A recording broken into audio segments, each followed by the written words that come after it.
তেল আমাৰ যেতিয়া অধিকাৰ প্ৰথম আমাৰ হ'ব লাগিব। ইয়াত বহিৰাগত কোম্পানীৰ দপদপনি আমি কোনো কাণ্ডে সহ্য নকৰোঁ।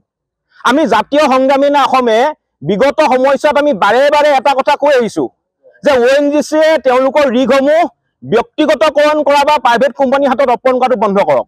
কিন্তু ONGCয়ে কেৱল মাত্ৰ নিজৰ মৈমতালি মতে কাম কৰি আহিছে আৰু আজি ONGCয়ে সকলোবিলাক সম্পদ বহিৰাগত পুঁজিপতিৰ হাতত অৰ্পণ কৰিছে আৰু ইয়াৰ ফলত ONGCৰ অসমীয়া নিবনুৱাৰ যুৱক যুৱতীৰ নিযুক্তি সংখ্যা কমি আহিছে। 1991 চনত ONGCৰ 12,735 জন অসমীয়া কৰ্মচাৰী আছিল আৰু আজি হৈছে ONGCৰ অসমীয়া কৰ্মচাৰীৰ সংখ্যা হৈছে মাত্ৰ 2400 জন আৰু ইয়াৰ ফলত তেলৰ উৎপাদন কমি আহিছে আৰু ONGCয়ে তেওঁলোকৰ 65 বছৰীয়াৰ অভিজ্ঞতাত একাষৰীয়া কৰি ONGCয়ে ৰিগসমূহ বহিৰাগত কোম্পানীৰ হাতত অৰ্পণ কৰিছে, যিটোক আমি তীব্ৰ ভাষাৰে আমি বিৰোধিতা কৰিছোঁ। ONGCয়ে বছৰি 20ৰ পৰা 24,000 কোটি টকা লাভ কৰে। তেনে ফলত ONGCয়ে নিজে ৰিগ চলাব নোৱাৰাটো বা ONGCত অসমীয়া নিযুক্তি দিব নোৱাৰাটো কেনেকুৱা কথা? গতিকে এই ধৰণৰ কৰ্মকাণ্ডক আমি কোনো কাৰণতে মানি ল'ব নোৱাৰোঁ। আমাৰ স্পষ্ট কথা, যদি ONGCয়ে নিজে ৰিগ চলাব নোৱাৰে তেতিয়াহ'লে ONGCয়ে অসম এৰি যাবগৈ পাৰে, কাৰণ আমি এই ধৰণে আমাৰ অসমীয়া জাতিৰ সম্পদসমূহ আমি লুণ্ঠন কৰি থাকিবলৈ আমি দিব নোৱাৰোঁ। আজি আমি জাতীয় সংগ্ৰামী অসমে ONGC ৰিগৰ সন্মুখত আমি অৱস্থান ধৰ্মঘট কাৰ্যসূচী হাতত লৈছোঁ। যদি ONGCয়ে ৰিগসমূহ যদি ব্যক্তিগতকৰণ কৰা বন্ধ নকৰে তেতিয়াহ'লে অনাগত দিনত ONGCৰ তৈল খনন সম্পূৰ্ণৰূপে আমি বন্ধ কৰি দিবলৈ বাধ্য হ'ম। তেল আমাৰ যেতিয়া অধিকাৰ প্ৰথম আমাৰ হ'ব লাগিব। ইয়াত বহিৰাগত কোম্পানীৰ দপদপনি আমি কোনো কাণ্ডে সহ্য নকৰোঁ।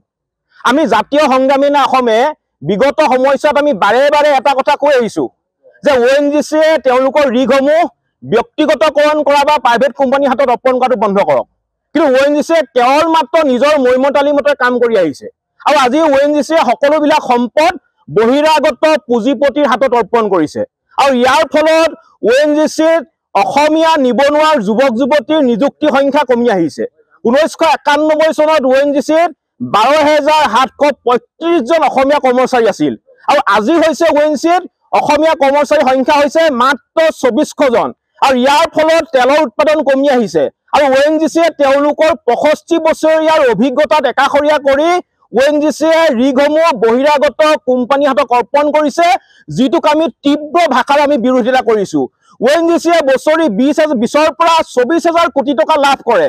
তেনে ফলত ONGCয়ে নিজে ৰিগ চলাব নোৱাৰাটো বা ONGCত অসমীয়া নিযুক্তি দিব নোৱাৰাটো কেনেকুৱা কথা? গতিকে এই ধৰণৰ কৰ্মকাণ্ডক আমি কোনো কাৰণতে মানি ল'ব নোৱাৰোঁ। আমাৰ স্পষ্ট কথা, যদি ONGCয়ে নিজে ৰিগ চলাব নোৱাৰে তেতিয়াহ'লে ONGCয়ে অসম এৰি যাবগৈ পাৰে, কাৰণ আমি এই ধৰণে আমাৰ অসমীয়া জাতিৰ সম্পদসমূহ আমি লুণ্ঠন কৰি থাকিবলৈ আমি দিব নোৱাৰোঁ। আজি আমি জাতীয় সংগ্ৰামী অসমে ONGC ৰিগৰ সন্মুখত আমি অৱস্থান ধৰ্মঘট কাৰ্যসূচী হাতত লৈছোঁ। যদি ONGCয়ে ৰিগসমূহ যদি ব্যক্তিগতকৰণ কৰা বন্ধ নকৰে তেতিয়াহ'লে অনাগত দিনত ONGCৰ তৈল খনন সম্পূৰ্ণৰূপে আমি বন্ধ কৰি দিবলৈ বাধ্য হ'ম।